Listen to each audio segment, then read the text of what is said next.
Good afternoon, everyone. My name is Dr. Nina Ha, and I am the director of the APIDA Plus Center.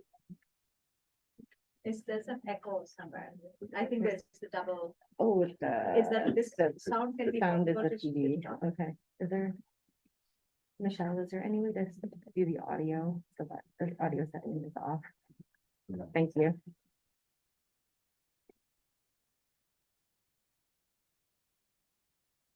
Output, output, right there. Output, output, out. No, that one. Yeah. Can you turn it off? Thank you. Yeah, thank you. Thank you.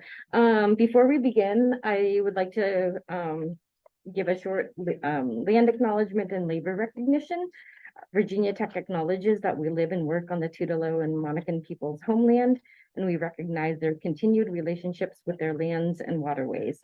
We further acknowledge that the Morrill Land Grant College Act of 1862 enabled the Commonwealth of Virginia to finance and found Virginia Tech through the forced removal of Native nations from their lands in California and other areas in the West. Virginia Tech acknowledges that its Blacksburg campus sits partly on land that was previously the site of the Smithfield and Solitude plantations, owned by members of the Preston family. Between the 1770s and the 1860s, the Prestons and other local white families that owned parcels of what became Virginia Tech also owned hundreds of enslaved people. Enslaved Black people generated resources that financed Virginia Tech's predecessor institution, the Preston and Allen Institute, and they also worked on the construction of its building. So without further ado, thank you all for coming, especially for our guest panelists today and our moderator. This is our first InspirASIAN series of the semester. We're featuring the deans here. And it's on leadership, APIDAs and leadership in higher education. So we're really excited that you all could be here. I don't know if, do you want me to introduce them really quickly? Okay. I'm no particular order, by the way, just what's in the flyer. Dean Sarker is the Dean of Pamplin College of Business, and Dr. Sarker assumed her position as Dean of Virginia Tech Pamplin College of Business on July 1st, 2023. Prior to her deanship, she held various academic roles at Lund University, the London School of Economics, the University of Virginia, and Washington State University. Dr. Sarker has a strong focus on information systems research and diversity, equity, and inclusion initiatives. Next is Dr. Catherine Fogelberg, Associate Dean of the Virginia Maryland College of Veterinary Medicine. She holds a PhD in science education and a doctor of veterinary with expertise in veterinary medicine, education, and public health. She's also the founder and CEO of MISOM Academy for Girls, a nonprofit organization dedicated to improving education access in underserved areas of Kenya through applied sciences. And Dean Tsai is the Dean of the College of Architecture, Arts, and Design at Virginia Tech. He has an extensive background in user-centered product and service innovation in various industries. Dean Liu held academic roles at Auburn University and NC State University and received awards for his work focusing on inclusive design and the social responsibility of designers. And our moderator today is Dr. Vincent Wong, who's an associate professor in the Department of Biomedical Engineering and Mechanics. Dr. Wong is he's actively involved in teaching research in orthopedic mechanobiology. I am not a STEM person. And administrative roles, including serving on various boards and committees within the university, including, of course, previous faculty fellow at the APIDA Plus Center. So welcome, everybody. So we can want to give everybody a round of applause. So the floor is yours. Great. Thank you so much, Dr. Ha, for the thoughtful introduction, and many thanks to our distinguished panel members here and to contributing for this. What will be a great discussion today. For a little bit of context, back in the spring of 2021, in my role as the APIDA Center, Plus Center Faculty Fellow, we held and conducted a mini symposium on this very topic, which has remained an area of strong interest within the center and hopefully within the community itself as well. So I'm very excited about broadening that perspective and hearing the new perspective of our panelists today. So for the format, I'm going to cycle through several questions. For each question, I will seek feedback and comments from each of our three panelists, and I will rotate the order in which you speak for each question. And following conclusion of the questioning, we hope to leave some time for general interest questions from those in person as well as those on Zoom, and we thank you for attending as well. So without further ado, I will begin the questions. The first one is actually a two-part question. And please let me know on Zoom if you're having difficulty hearing me. So part A of this question is, what formative experiences led you to pursue leadership opportunities? Part B of the question is, have you received formal training in higher education leadership? And we will begin, please, with Dr. Vogelberg. Knew you were going to say that. Well, thanks for having me here. First of all, it's a pleasure to meet some other individuals outside of my little area. So I'm going to answer the second part of that question first because it's the easiest, and I'm going to say no. I feel like higher education leadership often is similar to teaching in higher education, which is, here's a book, go teach. We haven't taught you how to do any of it, but because you know your topic, you should be able to deliver that information in a way that students achieve that. And I think that's, at least in my experience, been the case for higher education leadership as well. So the short answer is no. The first part of that is a little more complicated for me. I actually didn't necessarily set out to seek out leadership roles. I think that my childhood as somebody who was so I was actually adopted by a white American couple. I was born in South Korea and then adopted. And unfortunately, my family wasn't particularly normal or healthy. And so I found ways to incorporate myself into education and school. And through those opportunities, discovered a love for music. I actually started my career as a professional musician before getting here on another road. But that's where the groundwork for the leadership skills, I think, that emerged in me really started, because I had the opportunity to demonstrate that I had the commitment and the ability to follow through, not only as a musician, but then also as somebody who had the potential to manage and work with other people. Didn't do it real well when I was younger, to be quite honest with you, and I learned a lot of those lessons. And then I actually ended up going into the military, which taught me a lot of things about leadership, which are somewhat useful and not always useful, depending on how you want to pursue it.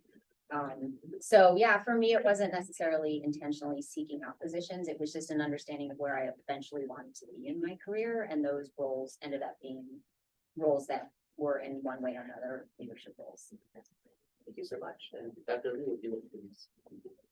Thank you. First of all, again, I'm glad to be here and capturing your musician to music part of my colleagues. So we're gonna invite you come in and do something with us. So I grew up in Taiwan, and your question, I did receive a lot of training and just got a lot of experience, but not necessarily for higher education. And when I was, I remember in college, in the summers, I was bored, and I went out to wait tables. I wait tables for 2 summers, and since I work very hard, just among other, not all my colleagues or college students, so we all waited tables. And since I was taller, I was probably work harder. They made me the kind of like a supervisor of the whole shift.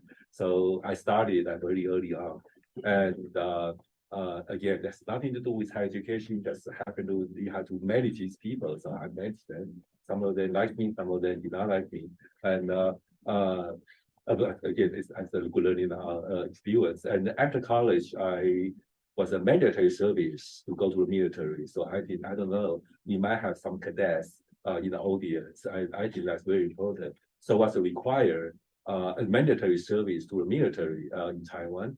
And so but there was for high school, for college graduate, we had to do an exam. And just fortunately, unfortunately, I passed the exam, so I was assigned to be an officer. So if I did not pass the exam, I would just like 4 weeks of boot camp. I will start in my service. But I passed the exam. I did not work very hard, but I passed the exam. So I had to receive the officer training for the military. So it was almost half a year training. So to train to be an officer, and then I had to be a leader in the military. So that was my experience, but not necessarily applied to higher education. And then I went to business school in the United States. And once again, it's the business training kind of prepared for this kind of leadership. But I work in the industry for many years. I spent 13 years in industry, so most of the time managing teams. So when I started teaching 20 years ago, I thought I'm done with all the leadership. I just want to be a professor. I want to start assistant professor, get my tenure. I'll be very happy for the rest of my life. And then the opportunity came out as the internal associate dean. That started my administration experience. So that's a long story, but kind of touch on both of your questions. Thank you. Dean Sarker, please. Well, first of all, thank you again. Thank you for thinking of me to come and share our story. I can see a common thread amongst the three of us, but there's also a point of departure. So let me start with the point of departure. I have zero military experience and zero military background, but I now know two people who have that. So I think I'll go with answering the first question, which is about what kind of formative experience. I think leadership often happens because of the intersection of serendipity and preparedness. So I'll talk a little bit about my preparedness and then talk about the serendipity that led to leadership roles. So this is something I do not share widely because a lot of people don't know about it. But first of all, everyone can tell, I grew up in India and I left India when I was still quite young, but nonetheless, I was born there and raised there. So very early on, I was a professional dancer, which is very different. So that's the music theme going on, or the arts theme. So I always knew that would be not my primary profession, but definitely it was my love and passion. So in that space, for a while, I actually had a dance troupe of my own. And that was my first leadership experience because it was my vision to get the troupe formed. So in a way, I was the leader and I was the president, every part of that, of the troupe. It gave me experience on recruiting and HR and marketing and programming and event management and choreography, as well as, the content of the programs and finance. So it was my very early experience of leadership. And I realized that I could definitely, put things together and rally people behind a vision and a cause and kind of move it forward. So this was my early preparedness. So that kind of instilled in me the ability to love growing a concept and moving it forward to success. And that's part of what a lot of leaders do. We are responsible for getting everyone behind and cohesively move us forward. So moving forward, let's fast forward many, many, many years later, which is, my start of my academic year and going through the motion of assistant professor and tenure and so on, where serendipity kicks in. I was in a department, tenured and associate and on way to the next level. But my department chair suddenly decided to leave because he was taking on a dean's role in another place. And one day came knocking on my door and said, by the way, I'm leaving. Just wanted to let you know. And I've observed you and I've seen that you're prepared. So I've recommended you as the next department chair for to the dean. And that started my journey into academic leadership or academic administration.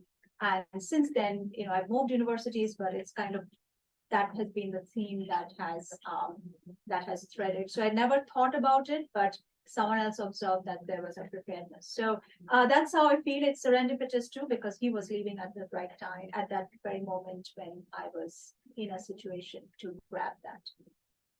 The second part of your question was, do I have any formal training? The answer is no. I totally agree that you're basically saying, by the way, you're becoming a chair, so you know nothing about it and you step into that role.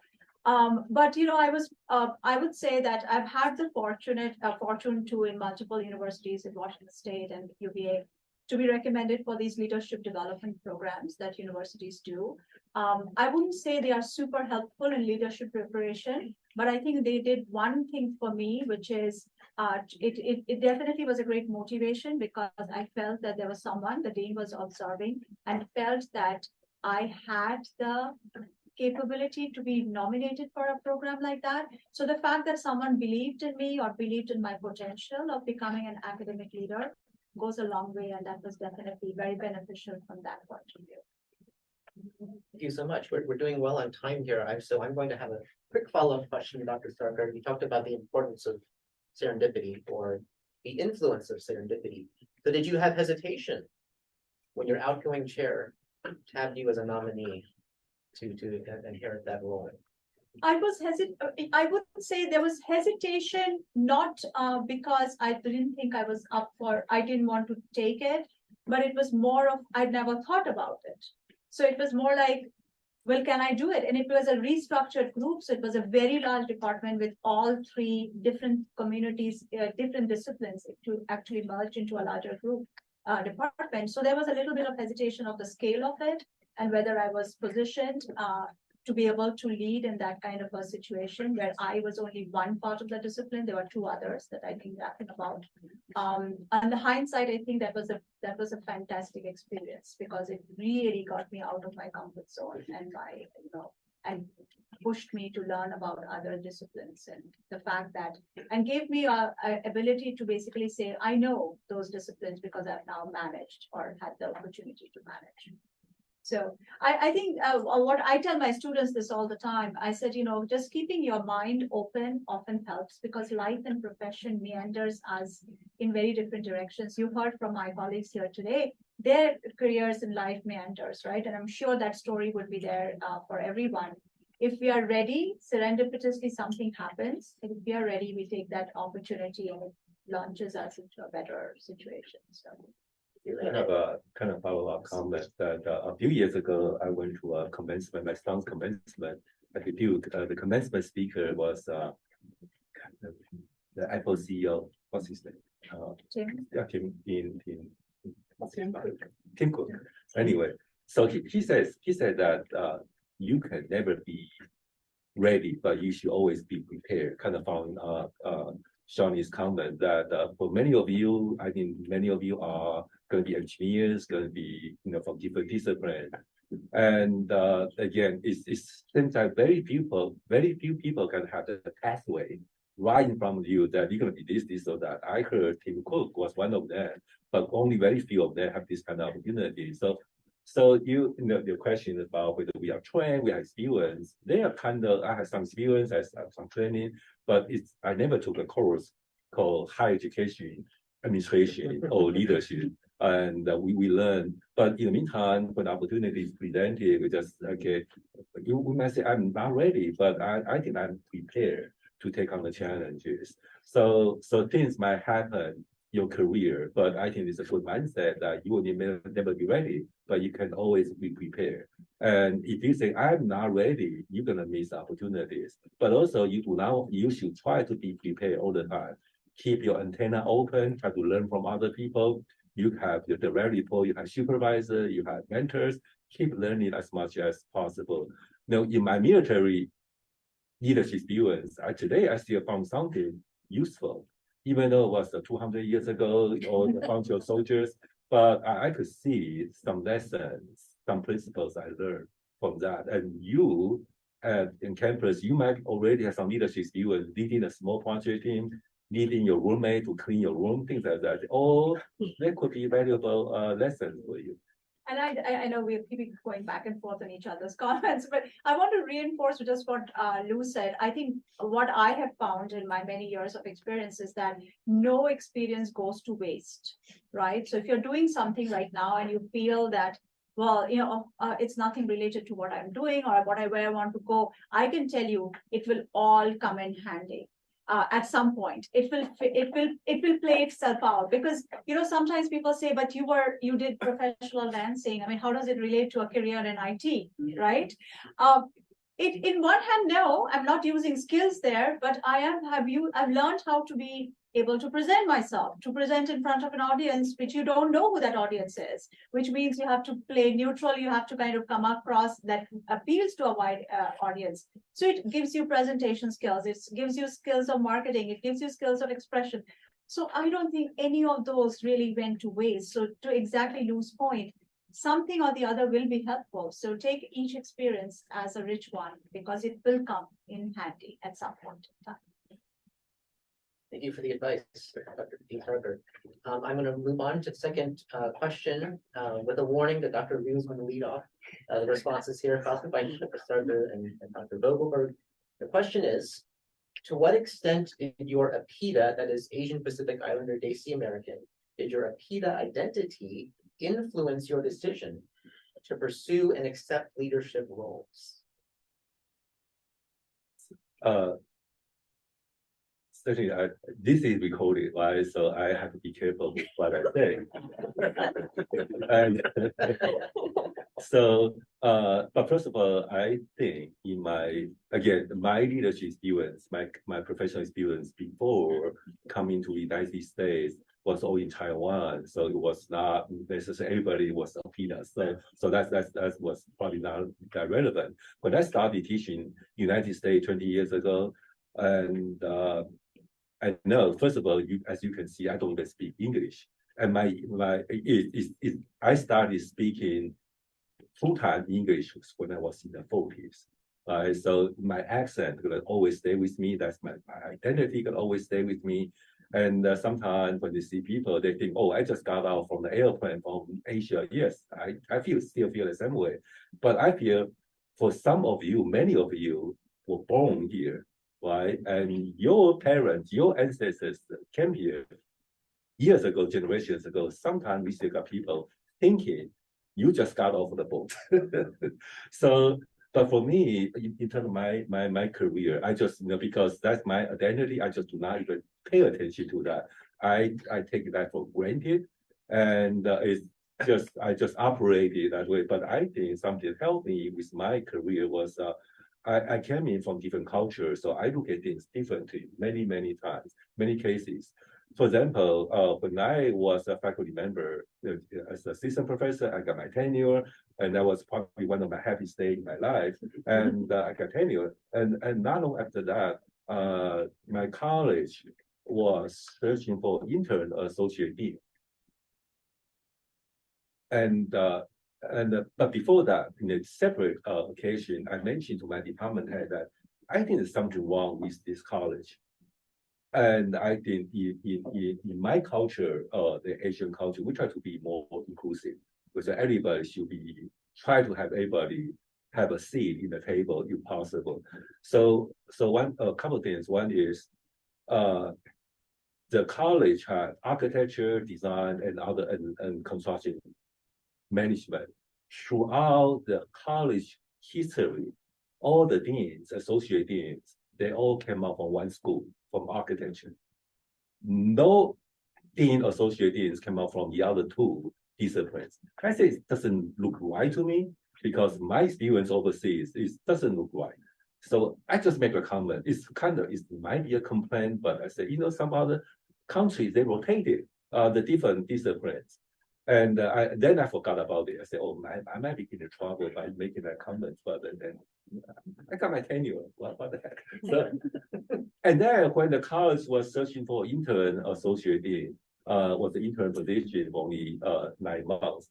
And I was surprised to be nominated by my department head, because he remembered my comment. And then it started my administration career. Without my comment, without my view, oh, this is kind of strange.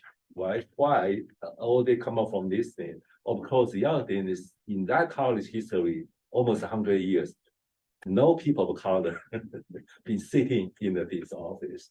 I did not say that, but again, that's the thing. I just feel like it doesn't look right. I said it, and then next thing I know, I was nominated, and then I became associate dean, and so that's so. My identity did not, just answer your question.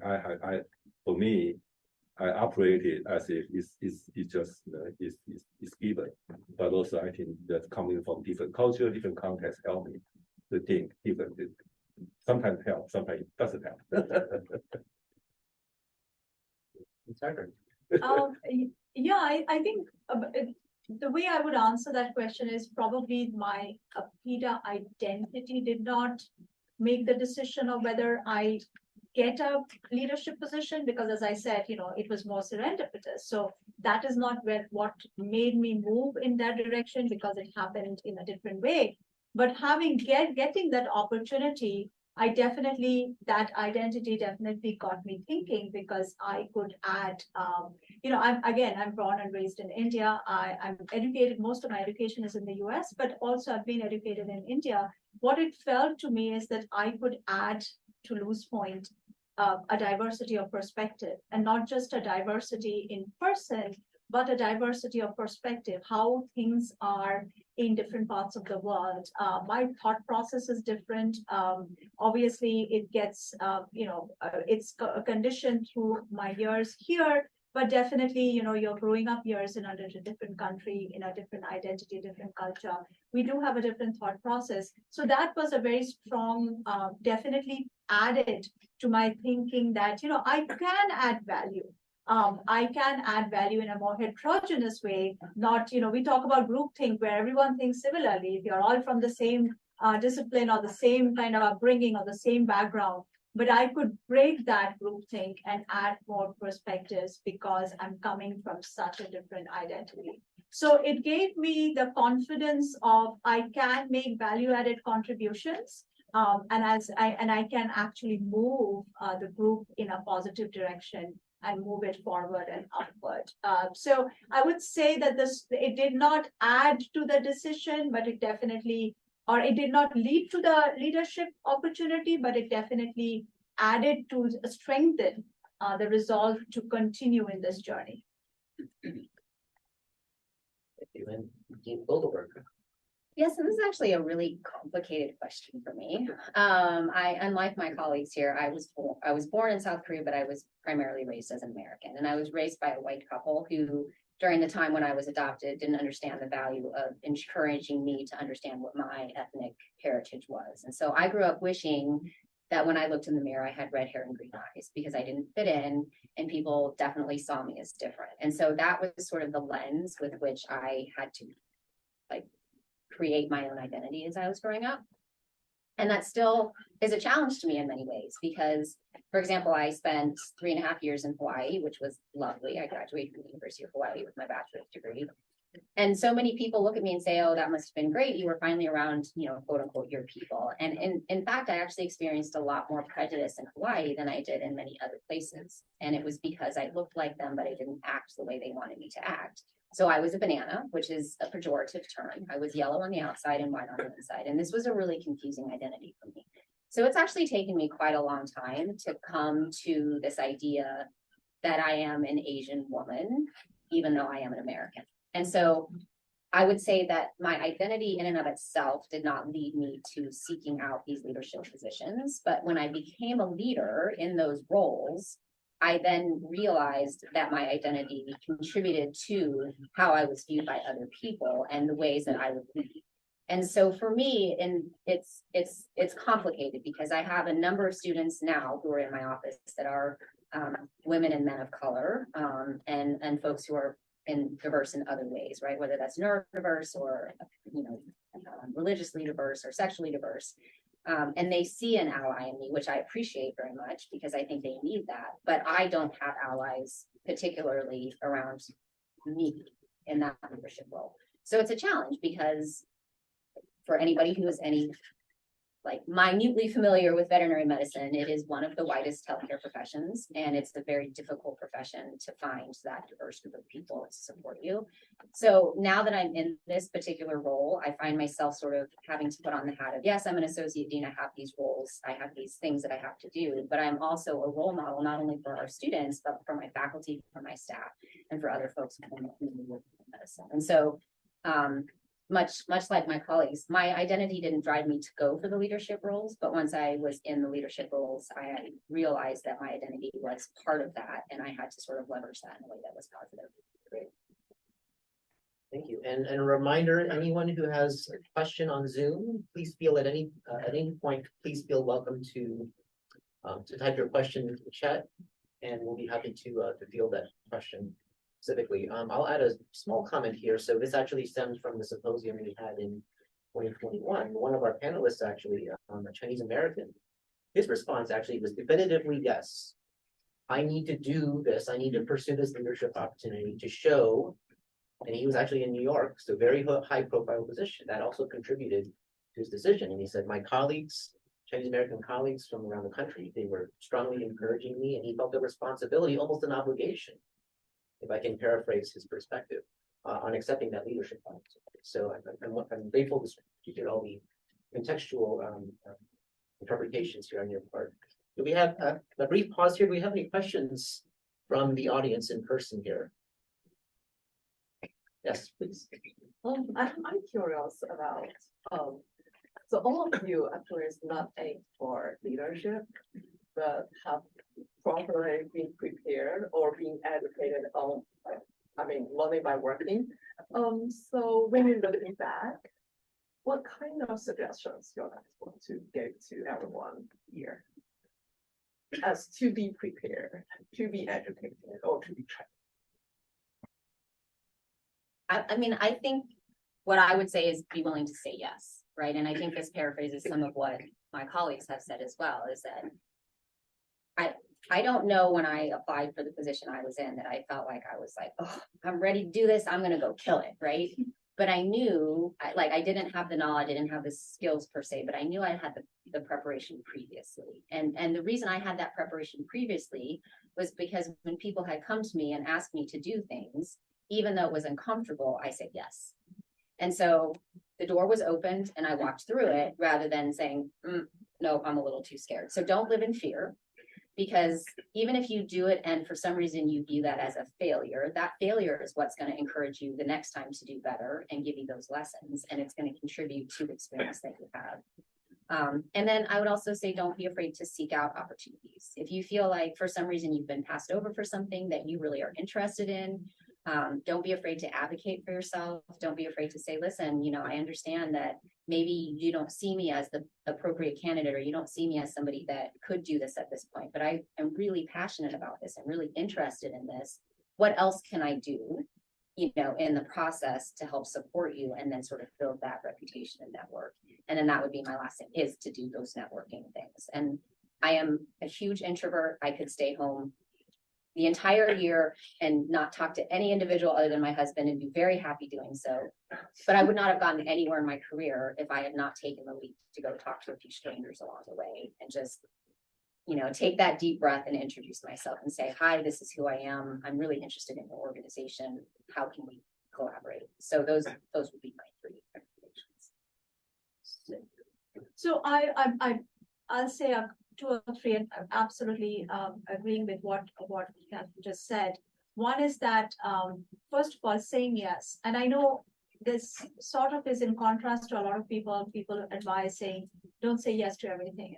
But honestly speaking, if we didn't say yes to most of the things that came on our doorstep, we wouldn't all be here or in our positions. So I'm not saying yes to the point of when your own well-being is severely getting affected negatively, but saying yes is always good because it gives you experience.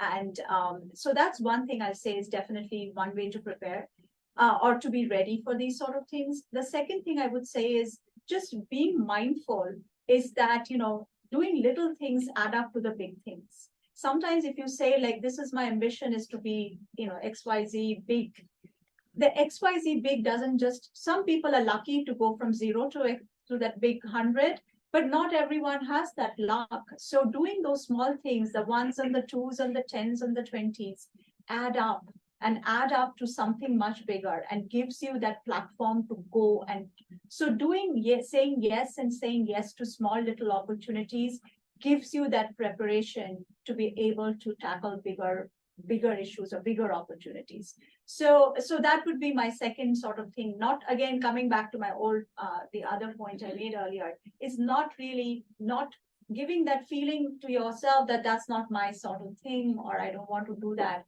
Do it, because nothing will go to waste. I can tell you, looking back in my, we've been in academia for a very long time. Nothing goes to waste. So take it, because that will give you a better life.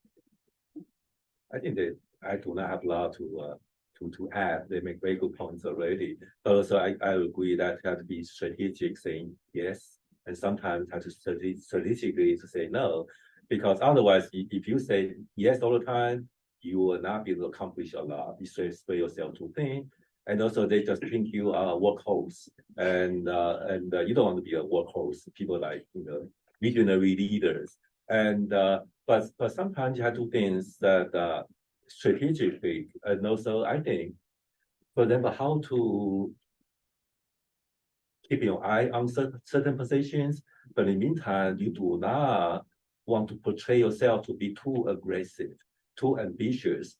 This is, I don't know how to describe it. I don't know how to give you but it really depends on the situation. But this society, if people perceive that you're overly ambitious, they become careful about you.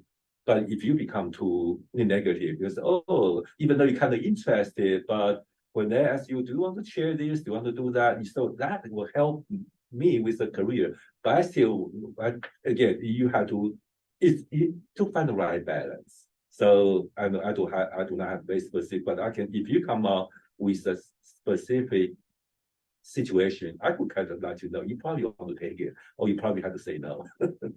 But you have to think about it. Be strategic. And one other last point, just to push the conversation for loose forward, is also the other thing I would say is there's no substitute for showing something with work, right? So not only just talking the talk, but doing something, because when people look at us, they see the work that you've done, or that is a very, very objective demonstration of one's capability and ability to move forward. So demonstrating that at every step of the way really helps than just only talking about what you are capable of doing. So get every opportunity to show what you can do, not only talk about what you can do. Great advice, thank you. And we will allocate plenty of time for further questions following these formal questions here. Let's move on to question number 3, if we may. The question is, what are the most significant challenges you face as an APIDA leader in higher education? And we were actually looking for perspectives specifically about the APIDA leadership and challenges that you face. And that's me. It's a great question. It's a difficult question too. I would probably say is that so I want to kind of set the stage for that answer. When we are APIDA leaders, and let's take the current context or wherever we are still leaders here in the United States, right? So there is a certain ecosystem of culture and business culture in that particular country. Though for example, I've spent many more years of my life in the US than I've spent in India. I still, to Catherine's point, I look different. I have a different accent because I learned English in a different country. So even though my business education and my leadership experiences are all in this country, which means I have those principles, I still have to be taken seriously. And I'm still always asked, so where are you originally from, right? And sometimes I find myself getting a little bit defensive about that question. And I find it very important to kind of explain that I actually have been here many, many more years since I imbibed the spirit, the culture, the business, the leadership, and all of it. But that's a very common question. I still get asked, and what tells me is, because that's a question that is basically coming from are you capable of it? Or can you lead us in this environment, right? So that's the basic, I would say that's the challenge. And of course, I'm surrounded by lovely people and they're very open-minded, but you would still have that, and you still have that sort of at the back of your mind. And I think that's probably the biggest challenge that I have faced or I still face, and I'm going to face for the rest of my life, because I can't change my background, I can't change my look, and I can only give people the assurance that despite all of it, I can still lead, and I can still lead successfully in this environment. And I can only do that through work and improving myself. But that's something I will never be able to get over. Yeah, I mean, I echo that, right? And I think for me, it's almost more, not more poignant, but it's certainly poignant for me because as somebody who identifies as an American, who's been raised as an American, I still get that question, right? Where are you from? Well, I'm from Colorado. No, where are you really from, right? We probably all have this experience. And my son gets that question. Yeah. He was born in Washington State, Right. and he gets that question. Right. And so that's really frustrating. I think for me in my particular niche that I'm in veterinary medicine, the challenge has been not having a community of people that can understand the same perspectives and experiences that I've had. So not only as an Asian woman, but also as a woman who is not a specialty trained veterinarian, who comes at it from a completely different angle. So if you're not familiar with veterinary medicine or medicine in general, most of the time when you're in academia, you are a board certified specialist in a clinical area. And I did not want to do that. That was not my path. So I've created a specialty in veterinary education, but it's not something that has been widely accepted yet. And so I come at it from a lot of different ways, but not having a community of people who look like me and can understand some of the unique issues that arise because I happened to be born a different color and with a different sort of facial feature has been one of my biggest, I think, challenges in academia. In particular within the profession that I have chosen to pursue, I think is the challenge. And the second part of that is that there are moments when I feel like I can bring that up. I'm on a variety of committees and I go to a variety of conferences, and there are moments when I can bring up with certain colleagues the loneliness that I feel as an isolated individual who looks like me. But on a grander scale, that's a challenge, right? I can't walk into a large room with 150 people and say there are 2 African American or Black people here. There's one of Hispanic origin that you can see, and then there's me. I can't say that to a room of 150 people because not all 150 people are going to be welcome to that. And so it's navigating those political, I think, landmines that could potentially explode if you don't do it in the right way at the right time. That has also been a challenge, particularly for me. Okay, I'm glad we have 3 people from very different background, different perspective, and kind of, I think, supplement each other. And also, Catherine talked about loneliness and the frustration. I think, and a few years ago, when I was younger, I feel much stronger about this frustration and loneliness. It was harder. And over time, I think I try to, there's like many other people, I try to blend in, try to be one of them, but I realized that they would be one of them. And sometimes I look back, say, I did not actually have to try. And now at my age, I am 400 years old. And that's what I mean.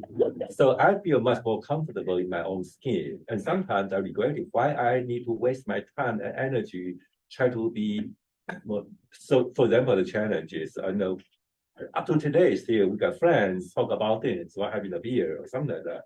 And they talk about the TV shows like 70s or 80s or 60s. They talk about somebody or some TV show I never heard of. Right? They talk about some, when you go to the grocery store, you have all these snacks that people know, oh, this is that, what is that? And I'm very elegant. I speak very good Mandarin because my education, I speak elegant Chinese and Mandarin. And now when I first started, when I look at my peers, my fellow colleagues or department heads, they speak all this beautiful English. Or they speak a lot of time, one sentence at 4 or 5 words with 4 or 5 syllables. And I always mind, I don't even know I know any words that have more than 5 syllables. So,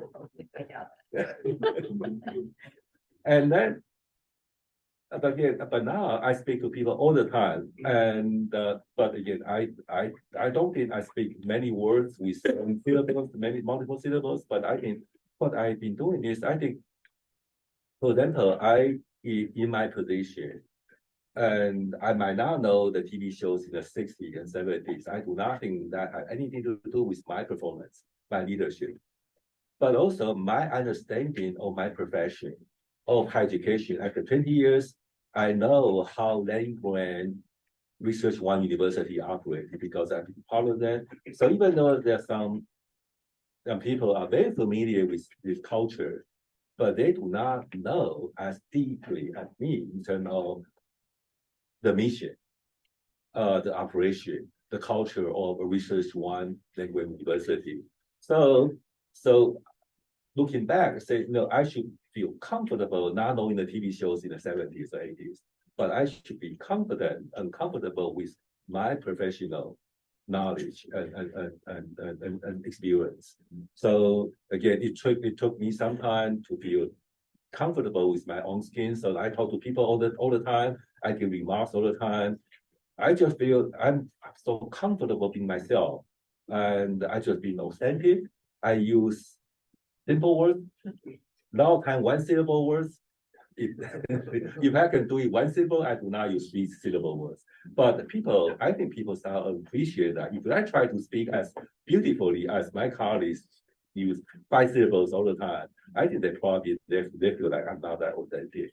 Again, this is my situation. You guys are very good at speaking English. But again, I think that just my advice, just try to feel comfortable with yourself, being comfortable with your skin, no matter what that color is. Just try to be comfortable with yourself. Then probably that worked for me. I was going to suggest some follow-up questions, but I'm realizing now that this has a lot of overlap with our final question, in fact. So I'll go ahead and proceed with that, and we'll return to Dr. Bogenberg for a first response. What are your thoughts on how we can increase the number of APIDAs in higher education leadership positions? We're saving the big question for the end here. I have to be honest with you. I saw that question. I've literally been thinking about nothing but that question for a couple of weeks. I wish I had a really good answer to it. I think it's building community. It's having events like this where you, as individuals on a campus, see that there are individuals in those roles and that we're successful and that we all have different stories and we all have different paths, but we have all managed to get here. I think it is about supporting each other, right? I think that we oftentimes are too often in competition and too worried about trying to tear other people down rather than trying to build other people up. And being really happy and supportive of individuals who have those opportunities, and then figuring out ways that you can make your own opportunities too. And I see this with women in leadership. I see this with other, underrepresented individuals in leadership, that sometimes it becomes a competition rather than a supportive environment. And I think that's really, really important.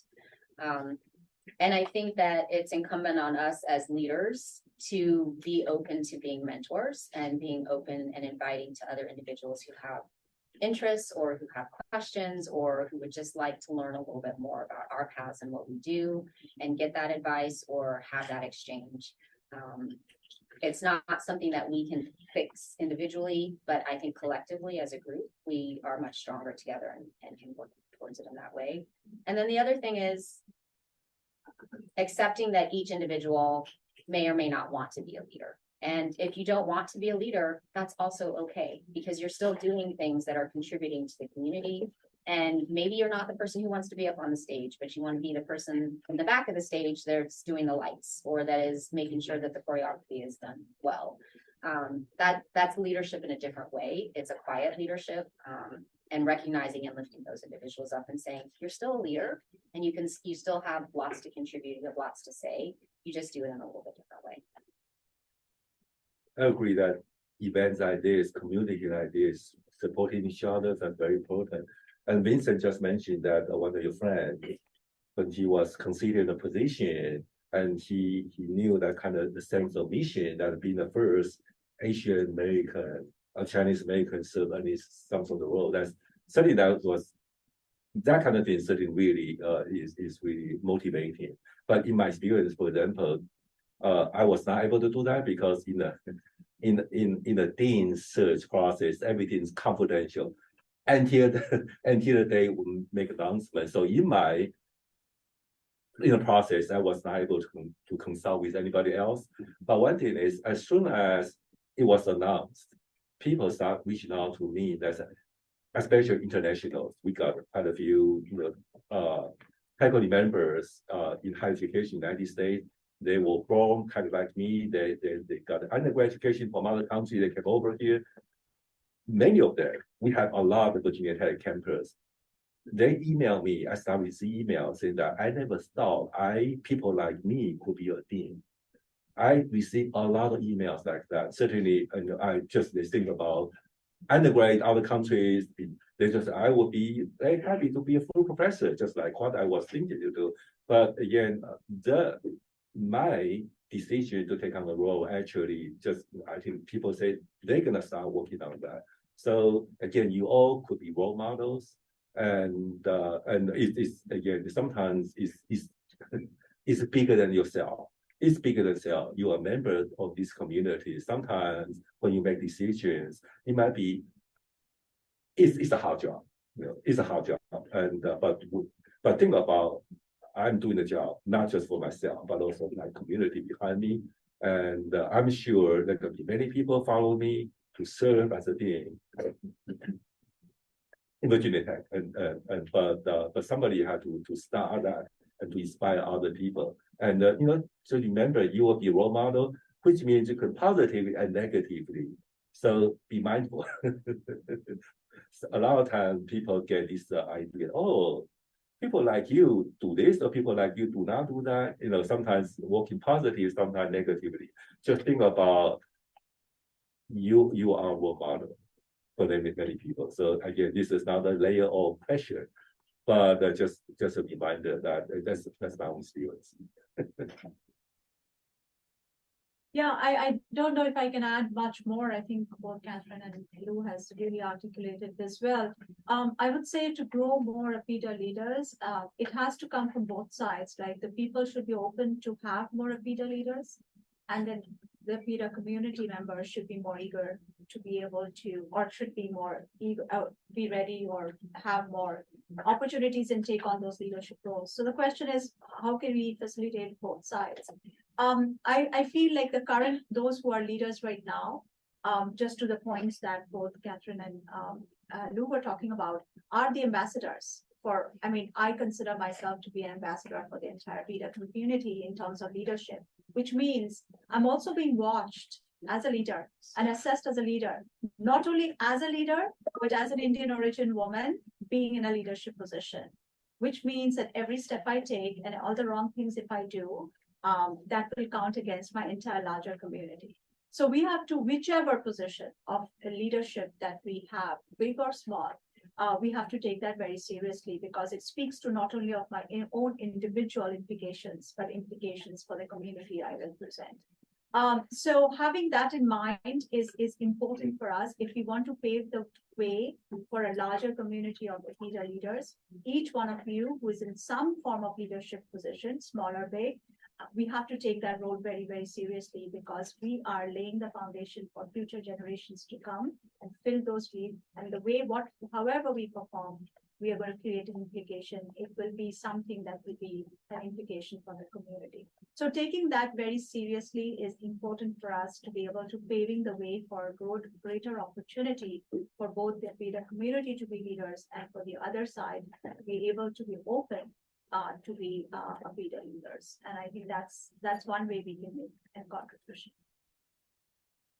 Great, fantastic insights, particularly on this last question. So we appreciate all the advice that you've given. At this time, that concludes the prepared questions that we had for this panel. And we would like to open up the floor for questions, please. Okay, so I really don't mean to kind of stir the pot with this question in terms of like breaking into leadership positions, but it seems that in the US there's very clearly a gap between Indian Americans or Indian immigrants and East Asian immigrants and their respective abilities, right? The CEO of Google, Adobe, and Microsoft are all of Indian descent, right? And that's not something that, you know, you might have thought would happen at the beginning of the 80s, right? So my question is like, how can we like understand the success of, you know, specifically Indian immigrants, or is it something that's even worth dissecting in your view? In terms of why they have been successful in those roles, or Yeah, what is it? What is the behind the scenes that why? Is that the question? Yeah, like really kind of investigating as to, is there something in terms of how, you know, these different diaspora communities really come to understand the immigration, maybe you want to call it the assimilation process into Western or American institutions, and just, you know, they're different cultures, so it's kind of like obvious, I guess, that the kind of ways of assimilating would be at least a little different, and they've clearly manifested in, you know, people in these very visible positions being, you know, Indian. Mhm. And I'm not saying this to like say that there is this, you know, vast inequality, but I am saying that it's at least a very interesting cultural phenomenon, right? And I'm not meaning to, I'm saying this to all of you. I'm not like just singling out the one Indian. I like to think a little bit.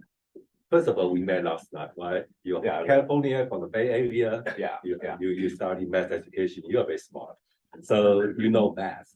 So think about this. I think United States, while we are in the United States right now, got a lot of populations, and you might, you know, you have white, we have Latinos, we have African Americans, we have Asian. If we want to divide it down, Indians, Filipinos, you know, just all different kind of ethnic group. But if I don't think if we compare group to group, there's always going to be a gap, right? For example, you might see we have more Indian CEOs than Indian American CEOs than, for example, Eastern Asian or Filipinos or from Indonesia, right? So in terms of numbers, I'll be honest, I think we could have more. We could have more Indian American CEOs. We could have more Eastern Asian CEOs. We should have more Filipino. We should have more. And even though we have maybe one group is more, it doesn't mean that the lesson we could learn. But we can do even better. I think as the time evolves, we know that could be more. So I think energy should be focused on how we can bring up everybody instead of. And okay, I saw a number of in terms of average family income, Indian Americans are the highest. Then many, and also the East Asia probably be lower, than things like that. But sometimes I ask ourselves that I think that we all can do better.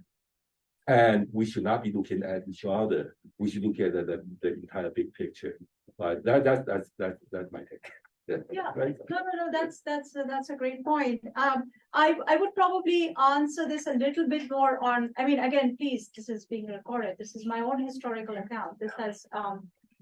So if you look at why the Indian immigrants, but there's obviously generations of immigrants, and you know, but if you look at the last 30 years of immigrants or in India, they've actually primarily been through the IT sector, right? And the reason is because India in the last 30 years, just like China, and I'm not going to speak to China because I'm not from there, but you know, you have China has developed in a very different way, in a very big way, in a multiple different industries. India has been very, very focused on the IT industry. The Y2K, which is where you have a massive scale of Indian immigrants coming into the United States, is basically all IT based, where Indian companies needed Indian developers and in mass scale who had the language, because India's official language is English, because they could write the program. So they had English as a professional language, and they had the technical skills because India's engineering focused mentality. So that basically, if you're mapping that, go back 30 years, all these people are from that generation of IT. That was the predominant Indian immigration. So that has naturally led to the companies that you all named are all IT companies, right? So naturally that has led to, and it's in a resurgence of these people have now risen through the ranks. They came in as, just as developers or so on, but they have risen through the ranks. So that has led to maybe a disproportionate number of Indian CEOs of IT companies. And I think it doesn't speak to, I would definitely not promote, such a thing, that doesn't speak to unequal treatment or that the other communities are not to that level. They are fantastic and they're doing fantastic things in many, many other, if you look at a lot of the, computer sciences and so on, they're doing fantastic things. Other communities are. This is a community this was a discipline that was dominated by the Indians just because of the need of the Western world at that particular point of time. That's why Microsoft did 95% of this application development in the India center for many years. So naturally that has led. So this is my own historical account. If you look at just the outsourcing, parshoring kind of a phenomenon that has taken IT development, is probably the reason why you're seeing this kind of a trend in a particular sector. So following that, again, it's a very good point that, for example, semiconductors, right, this is very important these days. We talk a lot. And I think that the two of the three major semiconductor company CEOs are originally from Taiwan. And again, similarly, because their parents, they came in working on semiconductors. But my point I'm trying to make is we be more, because we don't think, oh, you originally from Taiwan, you could be a CEO in semiconductor. You originally from India, you should be a CEO of IT company.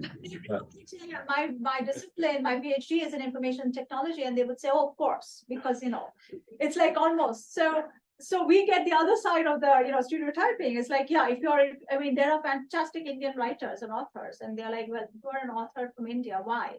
It's so it kind of goes back, but you have to look at the historical sort of account to see some of that. And I would just say, I can't speak to it as eloquently as my colleagues, and I really appreciate that particular perspective. But I would just like to point out, I think we need to be really careful about saying, have they been better at assimilating than other cultures? Because I don't think that we need to assimilate. I think what we need to do is strike a nice balance between being who we are and owning our own cultural experiences and our own cultures, because that makes everything richer, right? All of the studies that you read say that when you have diversity of thought, diversity of culture, diversity of ability, diversity of religious beliefs, that makes a culture stronger. And so I would just caution you to say, not look at it from the perspective of who's assimilating better, but maybe who has found the niche more and been able to fill that, and in what ways can then we maybe find that niche and do the same, rather than saying, how do we better? And to that point, I'll say, I think it's a time we started celebrating diversity as opposed to, sort of being ashamed of diversity, right? It's the time to do that. And if we all do that, I think we will have a much better world. I mean, if everybody looked and talked and said the same things how and boring thought the would same that be? way, what a horrible world, right? 8 billion robots. That would be awesome. So. You had your hand up. Oh, I have the questions for the second round question to the Dean Liu. So you mentioned about the strategy. I mean, strategy is thinking about the leadership, not too much ambitions, not too much passion on that. I'm thinking about because you have the industry for 17 years, right? I check your background on it. And then so you have a lot of, the similar in me. So from my side is I still have the more than 10 years experience on it. I'm the full science. And then I know I can do more, but when I do some leadership, I show some things, still struggling, so will be a little bit of passion will be short. And then they will, so any suggestion from your side about some guys who have some experience in the industrials and then how to be strategically as a leadership. I think that's a very good question. That my industry experience certainly helped me a lot, but I do not think about that every day. And I think again, the end of the day, what remain, what stay, is the principles of how to do things, and maybe the work ethics, how we approach things. So you know, when I do my work, I probably mentioned I spent 13 years in industry. Probably I mentioned that once every maybe 1 year. I do not put out my mouth all the time, but people can feel that I look at things from different perspectives because of my previous experience. So there's certainly there's no simple way, simplistic way to answer your question. Really depends on the situation, and I think at the end of the day, it's not necessary. For example, we are all very careful. We come in, okay, I came out from different institutions. This is how we did things. So Virginia Tech, we should do this way. And it's gonna be a huge mistake because Virginia Tech has a certain way to do things for some good reason. And I do not come in assuming that this is not the best way because I did things differently. So I will be very careful to do observation and also just make sure I understand the context and the connection between the different contexts. I'm not sure I answer your questions, but I can just look at the bigger picture, think deeper, but probably will be useful. Okay, sure. Yes. First of all, it's an honor being talking with you because I want to be with you like you. I want to be a leader in my. I'm from the very corner of the world. I'm just here. So. Chile? Chile, yeah, southern Chile, and I'm from a farm from there. And I wanna be a leader in my country. And so, but sometimes I feel that life it kind of is kind of short for doing all the stuff we want to do. So that's my first question. Do you think life is that short for doing that? And then how important is to leave a legacy in that short life? And how can we achieve that legacy? Oh, sure. Go ahead. No, my answer is very short. And again, this is a very personal, personal answer. I don't maybe share the view. First of all, I don't think life is that short. Agreed. Actually, life comes in a pretty long way to do a lot of great things if you especially start early. We always say life is short, so you should, do it in the moment. But I feel like it is a long life to make mistakes, to correct those mistakes, and to be able to take corrective action. So that's my quick answer to that first question. The second one is I have a very personal view about it, but I think leaving a legacy is definitely important, but sometimes too much of a focus on leaving the legacy often gets us in the wrong direction. We want to leave a mark and our stamp and our mark, and we get carried away with that. I think the important thing is to do the right thing. And the right thing sometimes may be an intersection of different viewpoints and different marks and not just your own. If we do the right thing and if we contribute and make an impact, we are creating legacy by itself because people will remember you by the difference you made. So that's your legacy. But a more of a structured focus on a structure of legacy, or this is the legacy I leave, physical, or I think maybe gets us too carried away on the wrong path. It may all come to the right one, but an overwhelming focus on legacy, I've often seen leaders getting astray because of that. So if we focus on doing the right thing for the right place where we are at that time and doing a meaningful impact and contribution, I think is a better way to approach it because that will, in the end, indirectly leave a legacy. So I actually agree with you about life. I will be honest with you. I'm looking at my 51st birthday and I'm on probably my 5th career. So there's still plenty of life for me to live, and there's still plenty of opportunities for me to change and do different things, but I've had lots of life already in the time that I've lived on the earth. I 100% agree with you about the legacy. I think you're already starting to make a mark with your life by coming from a rural area in Chile and coming to the United States and being brave enough to study in a country that's foreign to you. And when you go back to your country, if you choose to do that, or if you choose to stay here, you'll still be a leader in your country. And I think that's amazing to just sort of build that legacy little bit by little bit without an intention to do that, but knowing that you're doing the right thing and that you're putting yourself out there in a way that other people can look up to and respect what you have done. So I 100% support that. I think it's sometimes fun to think about being this great thing and, are we going to be the next Mahatma Gandhi or something like that? But in the end, no matter how big or small your legacy is, everybody does leave a legacy. The focus should be on making it a positive one and not a negative. I don't know what to add, but just be honest, you are very young. You are very young. You got many, many years to come, and it's going to be a long career ahead of you, long, exciting success ahead of you. And again, I think legacy is something we shoot for. It's outcome of success, good work, hard working, persistency, and it's a legacy. Some of our faculty think about legacy when they are young. And sometimes it doesn't work out because legacy is something you pursue. Is again, it's outcome of a good career, good practice, and that's what I say. But again, the other thing is, you think about going back to Chile or staying in the United States. I think over time, I developed the idea. Now I'm looking back. I'm not sure I could be a dean in Taiwan.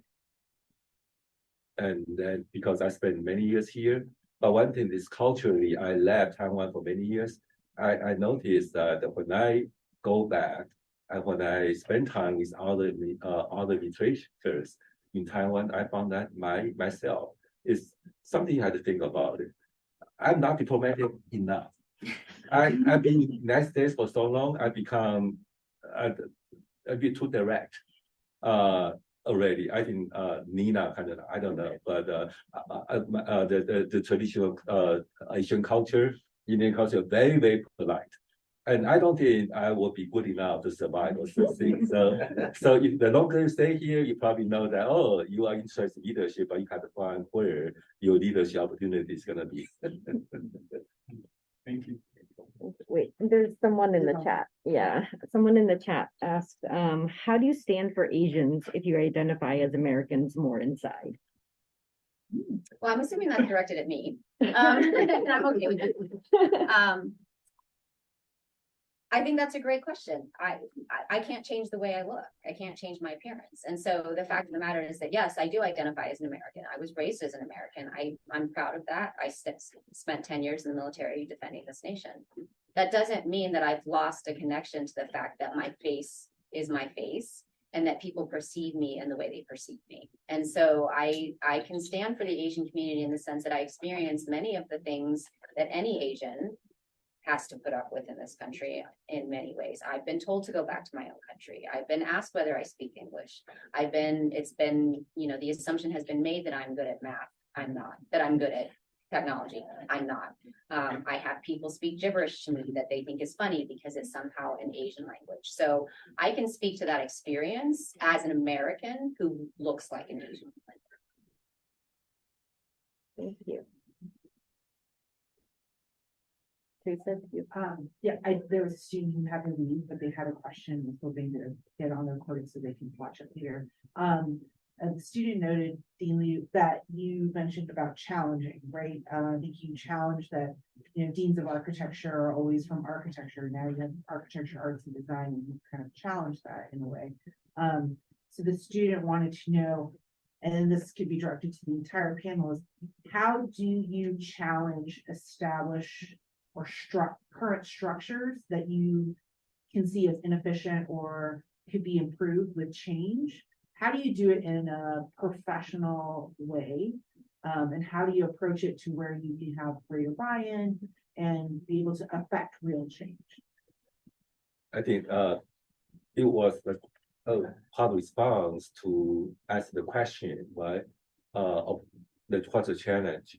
But for me, my experience, I did not, for that particular incident, I did not challenge. I just asked questions. Ask questions. So I know sometimes challenging will be powerful, and sometimes it could be just what I say, how to be strategic, trying to accomplish a goal with the most effective way. Sometimes challenging could be a good way, protesting could be a good way. Sometimes asking questions will go a long distance. And but sometimes people say, "Oh, I didn't know. I never thought about it."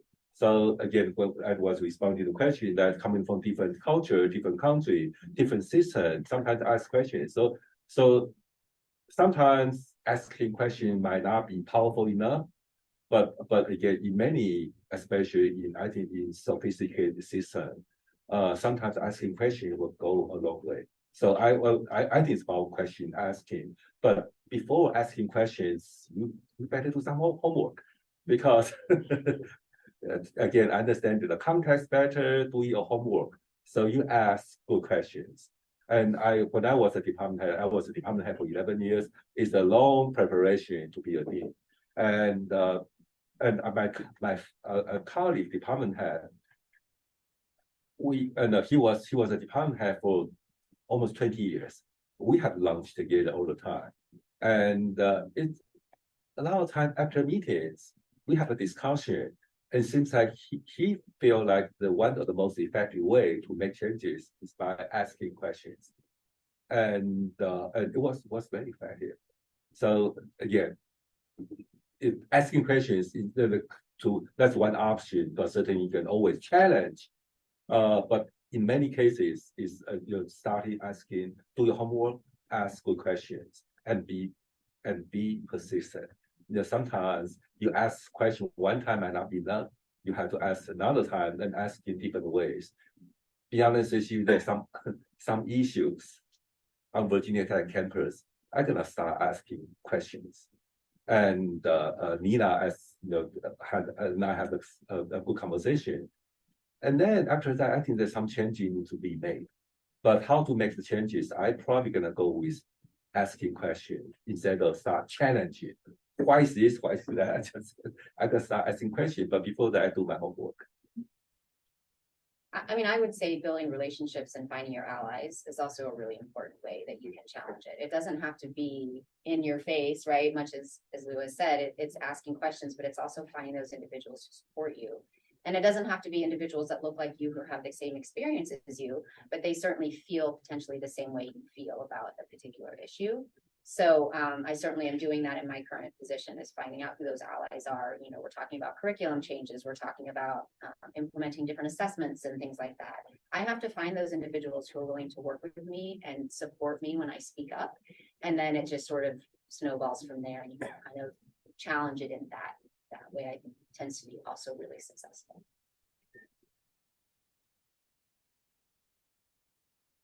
Final opportunity for questions. I had one, just because I went to a women's college. How does gender play a factor in terms of leadership? I mean, for me, I have to say that the gender issue has probably been more of a challenge in many ways than the Asian issue. I certainly experience from multiple places this idea that calling me by my first name is acceptable, which is something that vast majority and maybe all of my male colleagues have never experienced in a professional setting. And that's a minimization of me and my abilities as a woman, because for some reason my gender indicates that I'm less capable. And so that has been a constant challenge. Certainly, the sexual aggression has been a constant challenge as a woman. I've had to deal with that in multiple ways across multiple content areas and professions.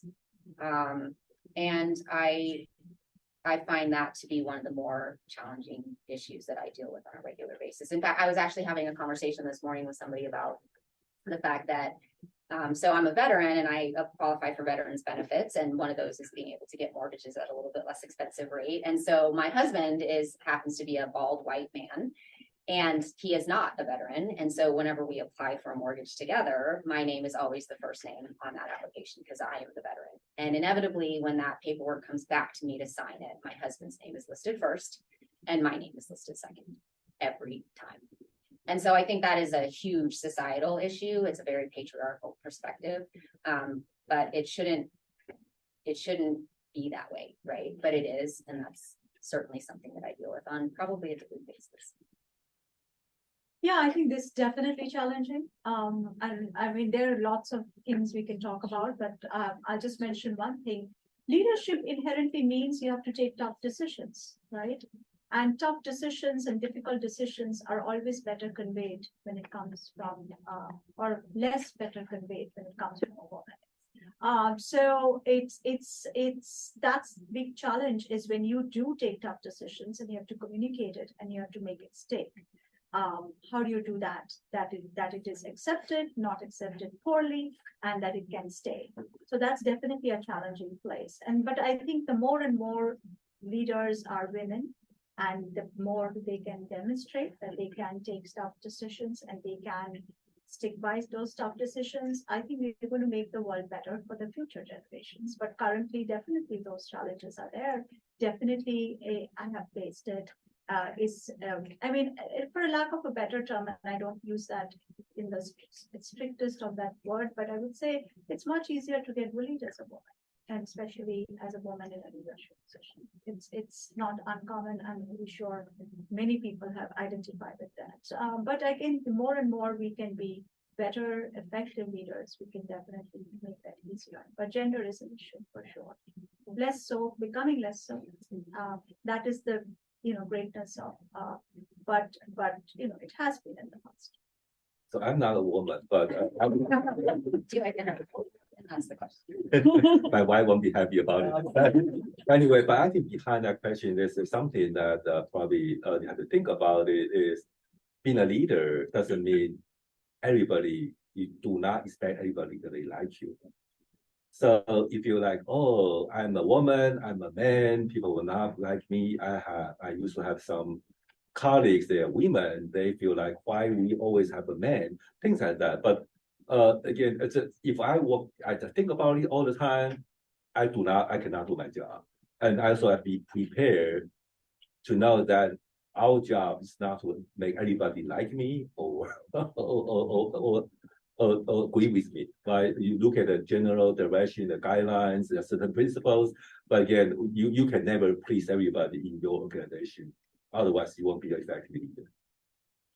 I'd also like to say, I think it's really important as women to lead as women, right? There was sort of this era or a couple of decades where it was like, if you wanted to be a woman in leadership, you had to lead like a man would lead. Yeah. And I really strongly disagree with that, right? There are different strengths of the way that we approach things, and some of us may be a little more assertive or a little less, but it doesn't make us less effective. We just have to embrace what we feel comfortable. I absolutely, and I would say that I would say again, very similar to what you're saying, is that we cannot be leaders by being in someone else's skin. We need to be leaders the way we are comfortable. Lou's leadership style is different from mine, and mine is different. But if I try to now lead by being a Lou, I will never be successful because that's not where I am not that person. And even the great things that Lou does, I can't just do that because I'm not that person. So, and I'm not picking on Lou. You already. No, he's been such a great, blessing for me here. But I would say that, just being someone else, trying to be someone else, to Catherine's point, leading as a man, as a woman, no, I am who I am. I need to lead the way I am. So remembering that can help us become more effective. Thank you so much. I think we're Fantastic. Out of respect for everyone's time, I wanted to extend again a great deal of thanks to our panelists for the incredible insights, for helping us broaden this discussion that we started a few years ago here in the VT community. I want to thank Dr. Ha for organizing this panel. And I know you're relatively early on in your leadership positions here at Virginia Tech. So we certainly wish you the best and look forward to your initiatives moving forward. So, and thanks very much to the audience on Zoom and in person for joining us today and participating very actively. I want to quickly just add, thank you for involving us, and especially the questions, because it really got me to reflect. Which, these are poignant questions. These are there in the background for us, but we never think about it. But so thank you, because it helped me learn a lot about my own journey. Good job. You'll be hearing from us more. Thank you so much.